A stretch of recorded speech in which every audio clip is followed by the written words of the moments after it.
You're standing in a grocery store. You're 35. You've had a job for over a decade. You've paid taxes, rent, subscriptions, maybe a car payment. You've worked roughly 50,000 hours of your life.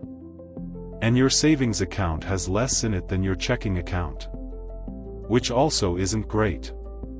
This isn't a story about being irresponsible. This is a story about how an entire generation arrived at 35. And realized the math never quite added up, and nobody told them until now. Here's the number that should make you stop scrolling. The median savings of Americans between 35 and 44 is around $27,900. Sounds okay, right? Except that figure is warped by the people at the top. The median retirement savings for that same age group, what the person directly in the middle actually has, is closer to $45,000. Financial planners say you should have roughly 2 times your annual salary saved by 35. If you make $60,000 a year, that's $120,000. Most people that age have less than half of that. Many have nothing. And here's the part nobody says out loud: having nothing at 35 is not the same as having nothing at 25. The math gets quietly brutal very fast. Here's why. When you're 25 and you invest $10,000, compound interest has roughly 40 years to work. That $10,000, at a historical average return of around 7%, becomes about $150,000 by retirement. When you're 35 and you invest that same $10,000, you only get 30 years. Same money, same rate, now it becomes $76,000. You didn't lose $10,000. You lost $74,000. And you didn't lose it by spending it, you lost it by waiting. That's the invisible tax on delay. It doesn't show up on any bill, nobody sends you a statement, it just quietly disappears from a future you haven't lived yet. Now here's where it gets interesting, because the common explanation is that people are just bad with money. They buy too much coffee, they eat out too often, they didn't budget hard enough in their 20s.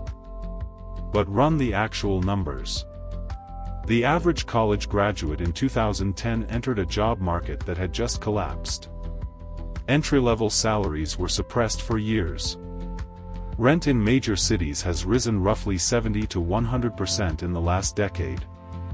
Healthcare costs have outpaced inflation almost every year since 1980. And wages, in real terms, adjusted for what things actually cost, have barely moved since the 1970s. So yes, some people made bad choices, but a lot of people were handed a spreadsheet that didn't balance, and then blamed for not balancing it. The system was also built around an assumption that no longer exists. The old model went like this: you work one job for 30 years. Your employer gives you a pension. You retire with a guaranteed income. You didn't need to become a personal finance expert. The institution handled it. Then in the 1980s, the pension quietly disappeared. It was replaced with the 401k, which is a better deal for companies, and a more complicated deal for everyone else.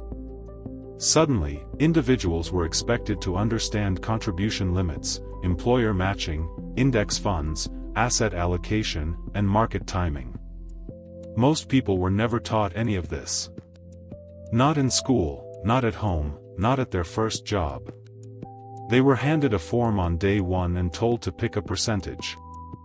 Many picked nothing, and that nothing compounded too. So what does being 35 with zero actually mean? If you start at zero today and you want to retire at 65 with 1 million, you need to save roughly $800 a month. Every month, for 30 years. $800 a month is not nothing. For a lot of people, that's the difference between making it and not. And here's the quiet irony: the people who need compound interest the most are the ones least able to access it. Because compound interest requires one thing above everything else: money you don't immediately need. Which is exactly what people in financial stress don't have. There's a version of this story where it ends with a clean solution, a 5-step plan, a perfect answer. But here's the more honest version. The uncomfortable truth about being 35 with nothing isn't that you're behind. It's that the window still exists, but it's narrower than the internet wants you to believe, and wider than it feels.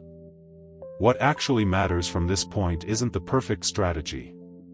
It's the first dollar. Then the second. Not because $1 changes everything, but because the person who puts in $1 is different from the one who puts in 0. And that person makes different decisions next month, and the month after that. The math is hard. The math is not finished. But here's the question nobody asks. If an entire generation arrived at 35 without savings, was that really a personal failure? Or was it the predictable result of a system that was redesigned quietly, without asking them? Maybe both things are true. That's the part worth sitting with.